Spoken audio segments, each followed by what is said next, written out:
fonctionnement. Il supervise actuellement les enquêtes sur le rapport de la Cour des comptes relative à la situation des finances publiques de la gestion 2019 à mars 2024. Quant au procureur de la République de Dakar, il va vous exposer la situation des affaires pénales relatives au rapport de la Cour des comptes sur le contrôle de la gestion du fonds de riposte et de solidarité contre les effets de la Covid-19, appelé Force Covid, gestion 2020-2021. Comme vous l'avez constaté, des arrestations sont en cours, mais il faut signaler que l'exploitation du rapport de la Cour des comptes relative à la gestion donc Force Covid-19, l'exploitation donc de ces rapports a révélé l'implication dans la gestion du fonds Covid de certaines personnes ayant exercé des fonctions ministérielles durant la période considérée et sur lesquelles pèsent de graves présomptions de prévarication des deniers publics. Mais comme vous le savez, seule une résolution de mise en accusation de l'Assemblée nationale peut autoriser leur comparution devant la commission d'instruction de la Cour d'appel de Dakar. Et cette commission sera, comme un juge d'instruction, va instruire à charge et à décharge, et si les charges sont suffisantes, renvoyer devant la Haute Cour de justice pour le jugement de ces personnalités. Donc, je vais m'exprimer un peu en wolof avant de donner la parole à mes collègues. Assalamu alaikum. Ñoo ngi leen di nuyu di leen ziar. Di wax ne jaadu na bu ay mbir xewee nekk ci loxo justice que léeg-léeg procureur génn pour leeral askan wi fu mu toll ci liggéeyam.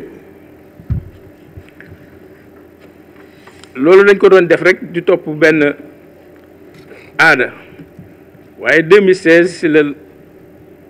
code de procédure pénale jox ndigal procureur pour mu mën a génn wax ak askan ci ay dossier waxtaan ak askan wi leeral leen fu dossier yi toll.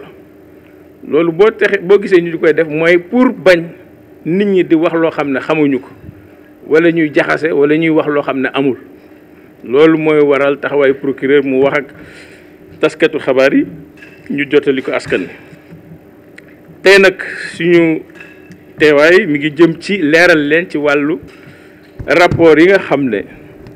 banqaasu attekaay bi saytu alalu réew mi dafa génn ñaari rapport bi mi génn bu njëkk bi mi ngi jëm ci wàllu feebar boobu fi amoon ñu waxee Covid-19 te mu waraloon état bi génn xaalis bu bari pour ñu mën ci faj maladie yeeg soxla nit yi nga xam ne mënatuñoo dem fenn. Rapport boobu bi ñu ko gëstoo dafa am ay mbuxum yi ci nit ñi def ba tax na ñu jël rapport bi jox ko procureur ubbi enquête yéen a gis fan yëpp ne am na ay nit ñi ci téye am na ñu procureur di leen wax nit ñi téye naka la ñu doxalee est-ce que nangu nañoo fay wala fayu wala naka la ñu régler situation seen situation te mi ngi continuer ba léegi. Ci biir rapport boobu aussi dafa am ay ministre ñoo xam ne ñu amoon ay ndomba tànk ci jamono jooju ñuy wax affaire Covid bi ñuy jàngatee rapport yi gis nañ ne ñooñu seen loxo taq na ci wàllu gestion Covid bi. Ñooñu nag yoon dafa wax ne kenn mënu leen jaarale fi ñuy jaaralee yeneen nit ñi ndax seen tolluwaay ba tax ne assemblée nationale rek moo mën a jël dogal wax ne ñii war nañ leen mën a topp pour ñu setal seen der ci ci wàllu gestion Covid boobu ba tax na fi ñu toll nii am na groupe juróomi ministre yoo xam ne jébbal nañ leen assemblée pour assemblée saytu seen cas seet ba xam ndax dañ leen di topp wala duñ leen topp kooku benn groupe la rek des na beneen groupe boo xam ne ñi ngi ciy liggéey bu sottee di ngeen ci am ay information bu loolu weesoo loolu ci dafa jëmoon ci procureur de la république moom moo géré côté boobu procureur de la république financier bi moom mi ngi tàmbali liggéeyam depuis le 17 septembre 2024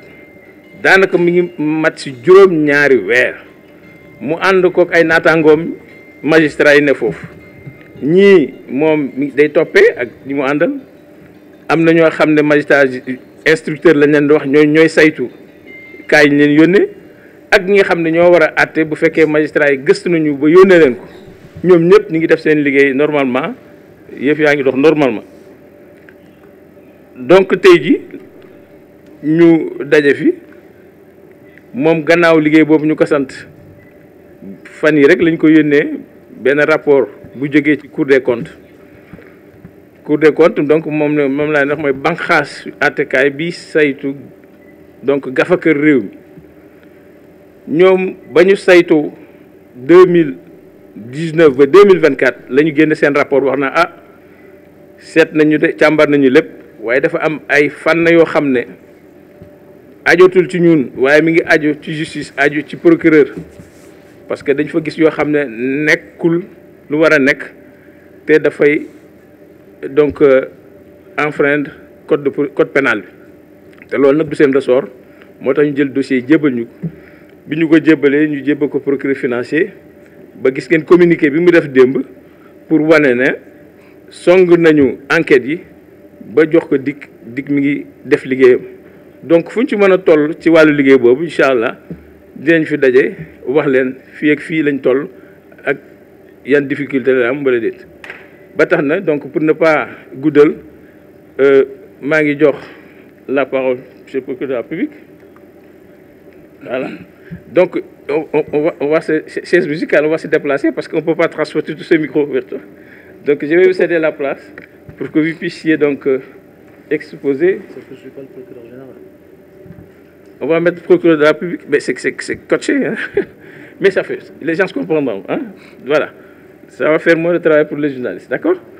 Ensuite, après l'exposé donc du procureur de la République, ce sera au tour donc de monsieur le procureur de la République financier qui va faire son speech et vous dire la situation des dossiers qu'il est en train de piloter. Je vous remercie pour votre aimable attention.